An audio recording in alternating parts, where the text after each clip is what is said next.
అమ్మా ఏం పేరు నీ పేరు? అమ్మా చర్చికి వెళ్తుంటావా? ఎవరు మీ పాస్టర్ గారు? అమ్మా అమ్మా అమ్మా మీరు నెలకి ఎన్నిసార్లు వెళ్తారు చర్చికి? వారం వారం ఆదివారం ఆదివారం. మీకు ఎంతమంది అమ్మ పిల్లలు? వాళ్ళు వస్తారా చర్చికి? అంటే నరకాన్ని పోతారు వాళ్ళు? కాదమ్మా కాదు తల్లి, ఈ గడుపును పుట్టి పాప వాళ్ళు నరకాన్ని పోవాల్సిందా?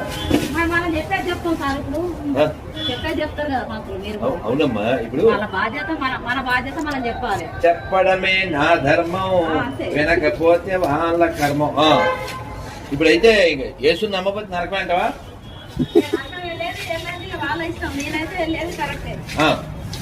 నువ్వు చర్చికి వెళ్తున్నావు, ఎన్నాళ్ళ నుంచి వెళ్తున్నావు? 20 ఏళ్ళ నుంచి. నీ వయసు ఎంత?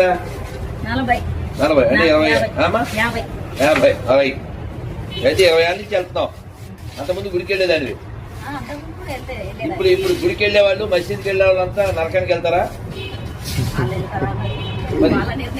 వాళ్ళనే కాదమ్మా, యేసు నమ్మకపోతే ఏమవుతుందంటావు?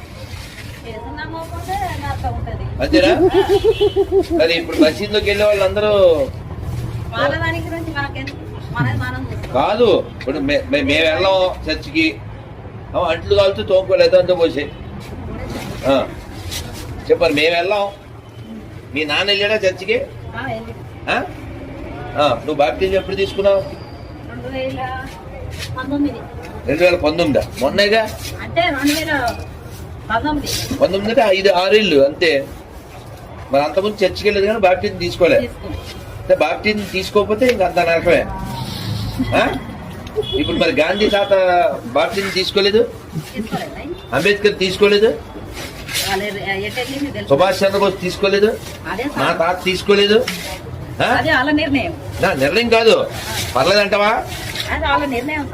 కాదు మా, ఇప్పుడు యేసుని నమ్మినా పర్వాలేదా, నమ్మపోయినా పర్వాలేదా? నమ్మకపోతే ఏమవుతుంది? అంతేనా? అదే గాంధీకి కూడా తప్పదంటావు. అంబేద్కర్ నరకానికి వెళ్తాడంటున్నా నిర్మలమ్మ. ఏం పేరు నీ పేరు? అమ్మ ఏం పేరేనా? నిర్మల. మన సీఎం ఎవరు ఇప్పుడు తెలంగాణకి? ఎవరైనా? రేవంత్ రెడ్డి. మరి ఆయన యేసు నమ్మలే, బాప్టిజం తీసుకోలేదు, ఎక్కడికెళ్తాడు? అంతే. రేవంత్ రెడ్డి కూడా తప్పదు. అంబేద్కర్కి దిక్కు లేదు, రేవంత్ రెడ్డి అంత అంటది. రైట్.